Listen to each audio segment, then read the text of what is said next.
Rotep Família, mais um vídeo no canal. Desde já agradecendo a vocês, todas e todos, por estarem fazendo as inscrições no nosso canal, ativando o sininho de notificações, deixando os likes de vocês, compartilhando nossos vídeos. Muito obrigado aos novos e novas inscritas e inscritos. Somos agora 500 inscritas e inscritos neste canal, um canal que, como eu sempre digo, se propõe a debater história da África, antropologia das sociedades africanas, contribuições que as populações africanas do continente da diáspora legaram para a humanidade, sempre a partir do panafricanismo, né? Da perspectiva do panafricanismo.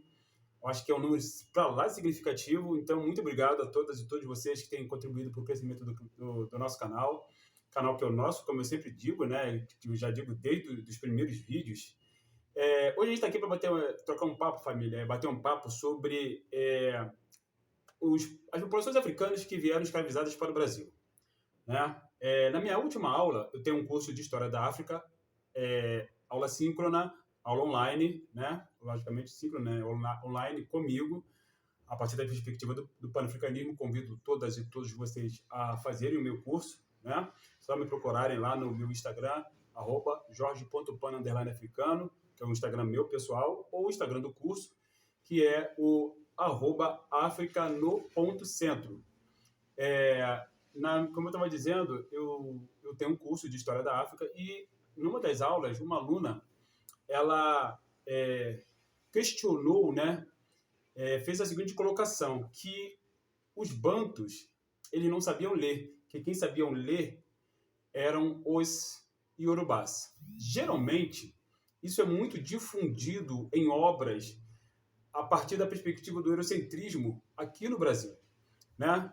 Tem se reproduzido, tem se colocado repetidamente essa história de que os povos bantus, né, eram povos que não sabiam ler, enquanto que o povo iorubá era um povo que sabia ler. É importante salientar que o povo que sabia ler era o iorubá e sabia ler em árabe. Vou repetir. O povo iorubá que veio para o Brasil, os Hausas, os Nagôs, os iorubás, de uma forma geral, os povos da costa oeste africana, não que os bantus não sejam, mas os bantus, vocês sabem, né? Ocupam todo o cinturão da oeste e centro e leste do continente africano, né? O cinturão banto. Lembrando que banto é um tronco linguístico onde você tem uma série de nações ali dentro, né? Os Shonas, os Kossas, os Bakongo, os Luba, os Baluba, enfim, você tem uma série de nações ali dentro. E lembrando que os sudaneses não são necessariamente um tronco linguístico, mas é um grupo que foi caracterizado desta forma por muitos historiadores, antropólogos, porque essas populações da costa oeste africana, que foram consideradas como sudaneses, não são os sudaneses onde hoje se localiza o país chamado Sudão. Essas populações da costa oeste africana, que foram caracterizadas nos livros de história como sudaneses, são povos negros africanos da costa oeste africana que foram islamizados a partir do momento que os árabes entram no continente africano por volta de 639 da Era Comum. Quando os árabes entram no continente africano e invadem a região do Cairo e expulsam de lá os bizantinos, que estavam oprimindo os egípcios ali, em 639, muitos daqueles egípcios eram negros, inclusive, logicamente, ainda eram negros, os coptas estão aí que não deixam ninguém mentir. Estes egípcios estavam sendo oprimidos pelos bizantinos, de acordo com John Henrik Clarke. Os árabes, ao invadirem o Cairo em 639, removeram os bizantinos das costas dos povos pretos, da costa oeste africana, do Cairo, perdão, e eles árabes subiram, tomaram o lugar dos bizantinos nas costas desses povos egípcios. Quando esses povos árabes eles terminam, né, a sua conquista do norte do continente africano, de leste a oeste, toda aquela região ali, que é onde é hoje o Saara, que significa deserto em árabe, que adquire esse nome a partir da entrada, da experiência dos árabes naquele território, né? E a região do Sahel também é uma palavra também de origem árabe, que o Sahel significa margem ou beira do deserto, e este nome Sahel ele é aplicado ali a partir da experiência da invasão árabe. Quando os árabes terminam a sua conquista do norte do continente africano, eles dão a este território do norte do continente africano, onde tem o Saara, onde tem o Sahel, os árabes dão o nome de Bilad al-Sudã, que significa, em árabe, terra dos negros. Desde já se derruba essa ideia de que o norte do continente africano é a África branca. Acaba aí. Não existe África branca. Né? Os próprios árabes, que também não são brancos, disseram que o norte do continente africano é Bilad al-Sudã, terra dos negros, como tem muitos negros ainda no norte do continente africano ainda hoje, né? Como tem muitas descendentes de árabes ali no norte do continente africano, logicamente ainda hoje, porque Sheikh Anta Diop explica que o Islã entrou no continente africano para nunca mais sair de lá. Exatamente por isso é que muitas populações da costa oeste africana, os Sosso, os Soninquês, os Malinquês, né? Os Wolof, Seré, Tukulã, os Bambaras que são a nação deste grande pesquisador, pensador africano chamado Amadou Hampâté-Bâ. Né? Todas essas nações, essas populações foram islamizadas, foram convertidas, se converteram ao Islã.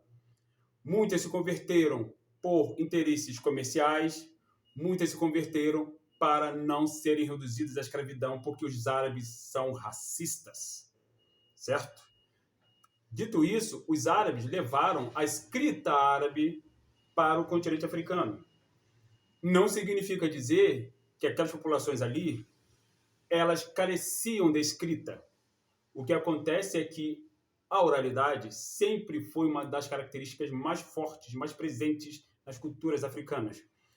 Diante da posse da oralidade, que é uma característica cultural, antropológica, característica essa que é manifestada na existência dos griots e das griotes, corporações de contadores de história, poetas, genealogistas, músicos, que contam a história das populações daquela região ali, da costa oeste africana, dos grandes reinos, dos impérios, do Mali, do Ghana, do Songhai, do Sundiata Keita, do Soumaoro Kanté, das grandes personagens históricas que existiram naquela região, de Suni Ali Bir, né?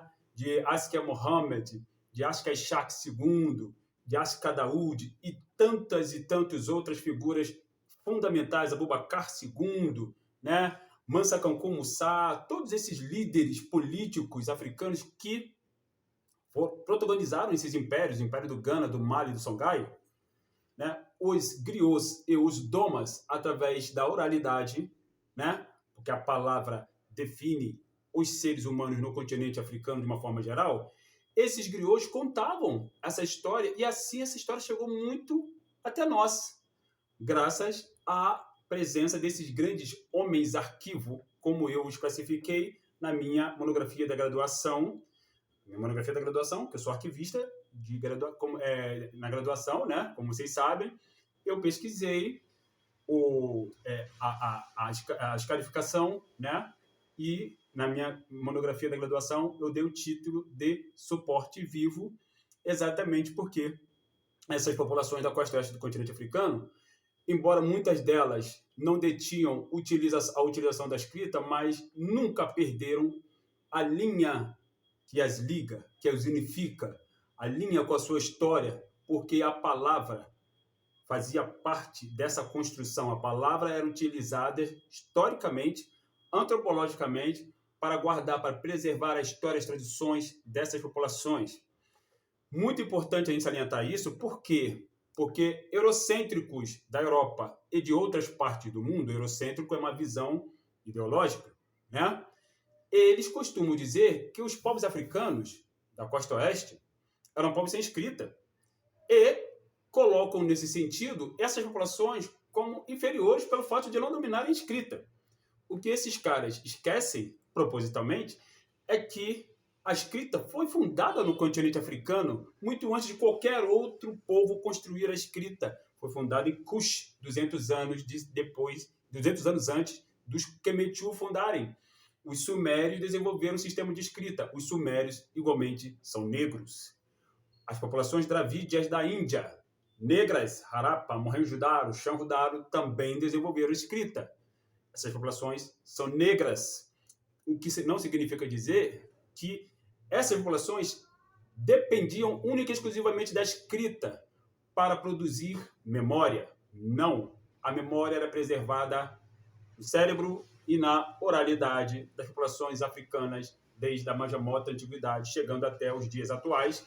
Não por acaso, as religiões africanas trazidas para cá por bantus e populações que foram caracterizadas como sudaneses resistem até hoje exatamente graças à oralidade, porque as religiões africanas não detêm um livro revelado como o Islã, como a Bíblia, né? Os católicos e protestantes utilizam a Bíblia, como os judeus utilizam a Torá, porque não precisaram, as sociedades africanas nunca precisaram de um livro revelado para memorizar, registrar, resguardar as suas tradições.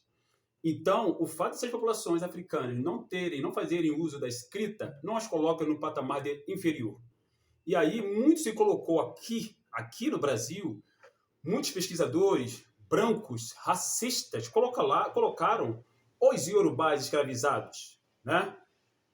Inclusive os chamados malês, pelo fato deles escreverem e lerem árabe, que eles foram forçados a isso, lembremos, eles foram forçados a isso.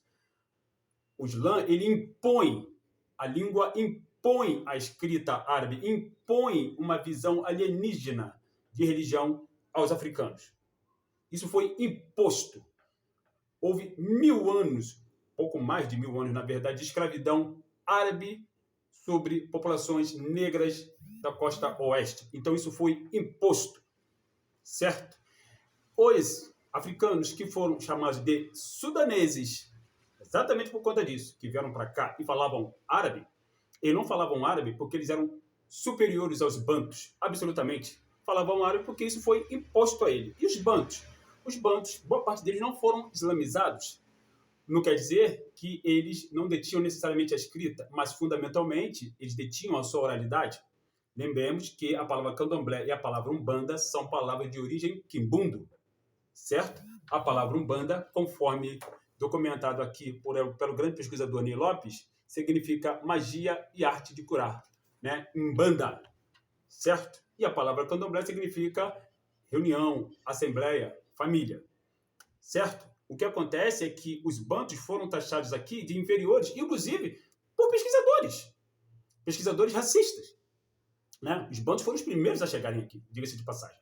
Os bantus foram responsáveis pela nossa agricultura tropical, conforme explica Alberto da Costa e Silva. Se hoje nós utilizamos aqui banana, coco, essas frutas tropicais, né? Melancia e etc., agradeço aos bantus que foram grandes agricultores, né? Responsáveis pela nossa agricultura tropical. Os bantus construíram muito das contribuições africanas legadas para este território chamado Brasil, como, por exemplo, a palavra quilombo. São quilombos os agrupamentos, as organizações políticas e sociais de africanos. O mais célebre deles, o Quilombo dos Palmares. A palavra quilombo se escreve com K, sempre lembrando, porque não tem a letra C e nem a letra QU, né? A letra Q, melhor dizendo, das línguas africanas. Então você tem quilombo com K. Congo se escreve com K. Quimbundo se escreve com K. Candomblé, candombi se escreve com K. Então, essas populações legaram muitas contribuições para as sociedades africanas. O que acontece é que esses bantus que chegaram aqui, eles também foram classificados pelos historiadores que estavam lendo documentos construídos por portugueses racistas em 3 categorias. Os ladinos, que eram os bantus que se interessavam em conhecer a língua lusitana, né? Em falar a língua lusitana, eram considerados espertos, ladinos. Os crioulos, que eram os africanos, os negros nascidos no Brasil, os africanos nascidos no Brasil, africanos nascidos na diáspora, né? Já falavam a língua falada pelos lusitanos aqui. E aqueles que foram chamados de boçais pelo simples fato de não falarem a língua lusitana, se recusarem a falar a língua lusitana, se recusarem a serem aculturados, se recusarem a serem colonizados. Não que os outros não se recusaram, também se recusaram, né? Mas cada um trabalhou dentro desse sistema perverso chamado escravidão, à sua maneira. cada grupo à sua maneira. Lembrando que os bantos são um tronco linguístico. São várias nações ali dentro, certo? Então, muita gente coloca os bantos como inferiores aos iorubás pelo simples fato deles não escreverem necessariamente. Só que essa escrita que os iorubás apresentaram aqui, repetido, foi uma escrita imposta pelos árabes, que associavam essas populações e suas visões filosóficas cosmogônicas à feitiçaria, à coisa demoníaca, a coisas negativas, a primitivismo, assim como os portugueses e espanhóis associaram as visões filosóficas cosmogônicas africanas cultuadas pelos iorubás, cultuadas pelos bantos de uma maneira geral, as mesmas coisas negativas. Então, família, dito isso, é preciso a gente compreender quão perversa foi essa construção histórica do racismo, epistemológico, inclusive, né? Perpetuado por muitos pesquisadores brancos racistas que se recusam a compreender as dinâmicas das sociedades africanas e o que aconteceu em África antes do famigerado tráfico atlântico de escravizados, que massacrou sociedades africanas inteiras e foram trazidas para cá, esses grupos étnicos, essas nações. Né? Eu falo bastante em nações, até porque no candomblé se fala em nação. Nação Nagô, nação Queto, nação Angola, não é isso? Então se falam de várias nações no candomblé. A palavra candomblé, inclusive, é uma palavra de origem quimbundo. Né? Apesar do candomblé, no Brasil, geralmente ser associado exclusivamente aos iorubás, como é falado aqui nessa obra magnífica chamada Banto, uma lei de identidade negra, do grande pesquisador Ney Lopes, que eu também convido vocês, todas e todos, a lerem, a pesquisarem, a refletirem em cima dela. Dado o recado, estamos juntos sempre. Em breve a gente volta aqui para mais um novo bate-papo. Hotep, África no Centro.